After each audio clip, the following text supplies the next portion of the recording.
have some good ones, you have some bad ones, and you have some nights where you're going to touch the ball a lot, and some nights where you're not, and you're going to get lucky and kick a few goals. So last night was my night.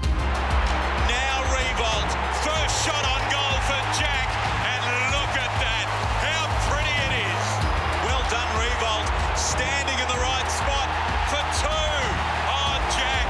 Bioli's dangerous, got the handball out. Revolt already kicked two, make it three for Jack. Sits it up, where's Jack? There's Jack, went up high, hit the ground first, and Zach Daeve is his so far. Deep in the pocket, leans back, Jack's got six. Look at him celebrate, the Tigers are going berserk. The Richmond roar will be immense. It was my night. I hope you guys enjoyed the show. Yes, we did. Well I've been done. saying that already. But it was a show. Well done. Yeah, thanks. Yeah, it was a great win. Great win for our football club. Not all would have enjoyed it the same way. Jordan Lewis, hello. How are we? I've never subscribed to a night grand final, but last night the atmosphere was unbelievable. So I don't know what it was like from a playing point of view, but for some reason I just thought if this was a grand final, the atmosphere is unbelievable. It was intense, wasn't it? And it was personal and it was symbolic. And your mate, is he your mate? Not tonight, no. What did you think when your non-mate kicked the first two goals? Well, I saw him before the game, and I tried to put him off, and he had jokes. So I thought, well, he might not be switched on now. And came out and kicked the first two goals. I was like, well, that didn't work. But sensational. He really was. I'm not just saying that because he was here. It's one of those nights where nearly everything he touched, you know, either ended up in a goal or a we score. call it leaders' games. Is it too simplistic to say that? That someone has to stand up. And it's great if it's a kid, we say, yeah, he's got a big future. But when a leader stands up in a big game, I reckon it enhances that reputation. Yeah, I don't know whether a leader is... Your star players stand up on the big occasions. And because he's a leader, you link the leadership to that, which there's certainly a link and you want your leaders to play well, but your stars need to stand up on the big stage, and that's what happened. Is it an exciting night when it's happening for you personally? Oh, look, yeah, I suppose it is. It's great to play good footy. I mean, the spectacle it's just a phenomenal game to be involved in. Everything that leads up to it. It's an extremely eerie place being out in the middle of the MCG when the big lights aren't on and just the ring under the roof is on, and everyone had their phones up and had their phone lights on. It was an extremely special moment, yeah. Have you watched the highlights? You do know you could have passed off a couple of those goals. You're just in the mood to just snap them around the corner from the boundary I've line. been practising a lot lately, I Robbo, saw you on punt road. yeah, no, you sledged me as you were driving past on punt road. And you I was having refused a few to... shots. Did you know this? You know, I talked to him about his goal kicking sometimes. I saw him doing some practice. I was beeping and yelling out, "Rewold, Jack," and he completely ignored me. As you No, I was turn facing the around. other way, and I asked Andrew McQualter, "Who's that?" And he goes, "Oh, some yobbo." I won't say what sort of You car. scaled that back, haven't you? Where does Richmond play? Where do you think Richmond is right now? They're 5 and zip. You know, you're as good as your last game and the expectations on the next game. You're going to Adelaide. Yeah. That's the toughest road trip in the world at the moment. The most exciting road trip, I reckon. That's the Yeah. way we're looking at it, and it's certainly going to be an extremely hard, I suppose, a tough game against probably the side that's playing the best footy at the moment, and right up there with the GWS Giants as well. So, how exciting! We're playing some pretty good footy. We didn't play as well as we would have liked to in the first 3 quarters on the weekend, but we played well in that last quarter, and it got us over the line. So, our confidence is high. Guys are playing pretty good footy. We feel good about ourselves in the group, and we're really excited about the challenge. So how much work did you do during the week? Basher Hooley told us today that he was sitting in the physio rooms and he watched you nearly for an hour after one of the training sessions with a couple of the other young forwards, taking snaps from every different angle to essentially produce what you did last night. Yeah, well, I got some pretty heavy criticism on this show about my goal kicking from Robbo, so it's been a sort of, I suppose, a 3-week process. I've really started to Not my critic. We talked about it after the show. I thought that you were kicking on the instep of the ball too much and trying to bring it back left to right. So when you had that last shot, I'm thinking, don't do that, Jack. Don't kick it on the left and move it back in.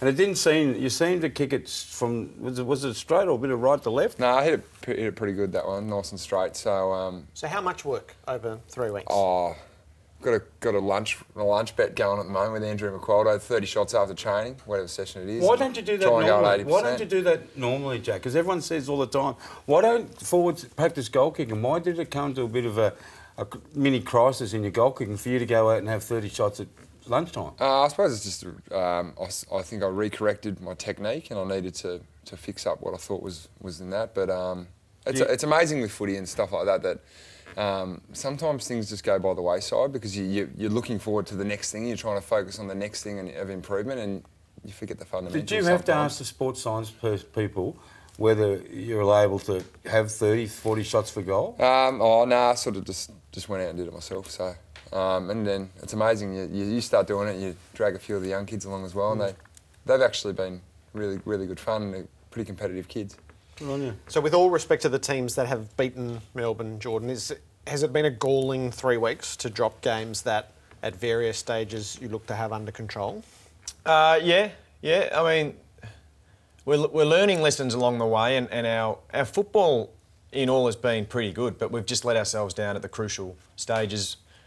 Most weeks in the fourth quarter where we've had leads and they've pulled that lead back and been able to continue on with it. So, yeah, it is, and I mean that comes with young sides, and you know there's a whole heap of other stuff. But we just need to get the fundamentals right. Jack spoke about the fundamentals. In the last quarter, we probably didn't adhere to those as well as we should have. And you spoke last week about feeling the guilt about it. Do you feel a level of culpability that a lot of that would fall into your basket, even though you're new to the club and you haven't been able to do it for them? Yeah, I mean that's why they got me over to the club, to provide that leadership, that understanding when games are close and trying to help the leaders out, and you can't do that from the box. So, yeah, it's been a long 3 weeks, but certainly the only way I can repay the club is once I'm out there this weekend, help in every way that I can. When you sing in the box, do you talk? Are you yelling out, or are you leaving it to the line coaches and the assistants? It's funny, when I was in there for the first week, you find yourself commentating, and that's probably the wrong way to go about it in the box because you can't...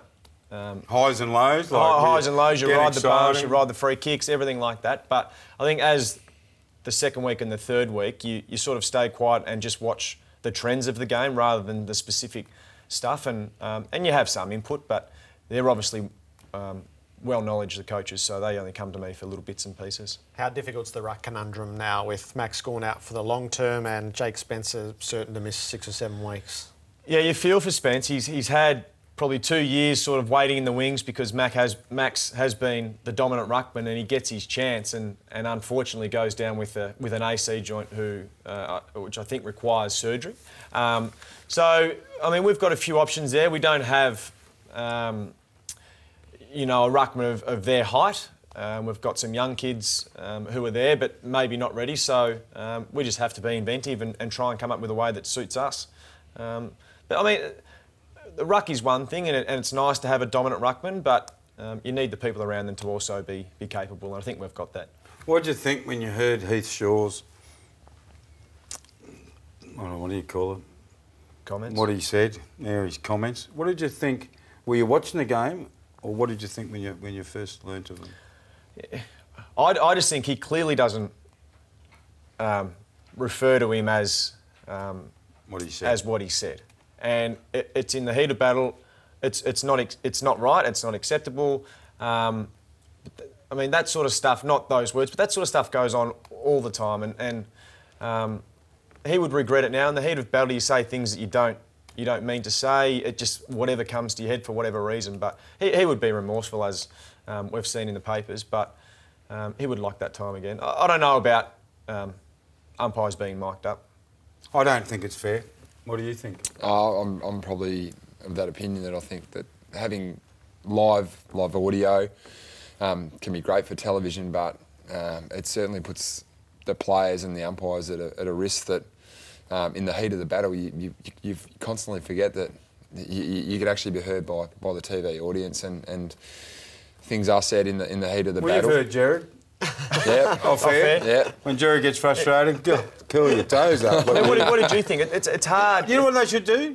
They should not run live audio. They should delay the audio, which they do for sounds of the game. Yeah, and play it a minute later. Say, hey, this you want to hear this? This is what happened. Instead of at the next break putting it on some inane thing, of one of you players doing nothing, play the audio then. I'll listen to it, but you don't run the risk of swear words and the words that are said on the weekend. That's not fair. No. So what was said is offensive in common society because it's a phrase that mercifully has been ushered out of the language. Absolutely. Is it offensive that it's said on the footy field? So separate to the outside environment, if it's not captured, does that bat an eyelid out on the field when that word is used? No. I wouldn't think twice about it.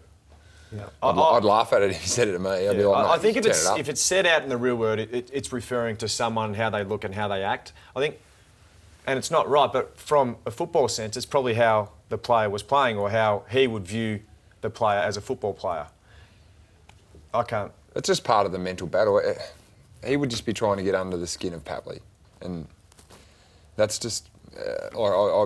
if Heath Shaw said that to me, I'd be like, I'll turn it up, mate. Like, rightio. You wouldn't even respond. No, You'd just jog off. I'd smile at him and then jog off. That's it. It's interesting. It's an interesting thing in this world that we're all living in now. You guys are playing in. You know, the media companies are paying $2.5 billion. They want stuff. I think it's intrusion. I really do. We just want you to play footy. Play footy well. It would save us listening to the umpires too. I don't mind the umpires. No, I can't stand it. Oh, this is what we have to put up with. Mike's down. Jared will go off his head in a second. I'm with Jared. Buddy's 800th. It's sort of an old world marker in the modern game. It's a great moment. Yeah, it was. And look, I think he's just an awesome player to watch. And Geordie's obviously played with him and had that privilege, but he's still, for my eyes, the biggest draw card in the game. Good luck. Thank you. It'll be a hell of a game. Good luck getting back into it. Thank you. Welcome back. Thank you.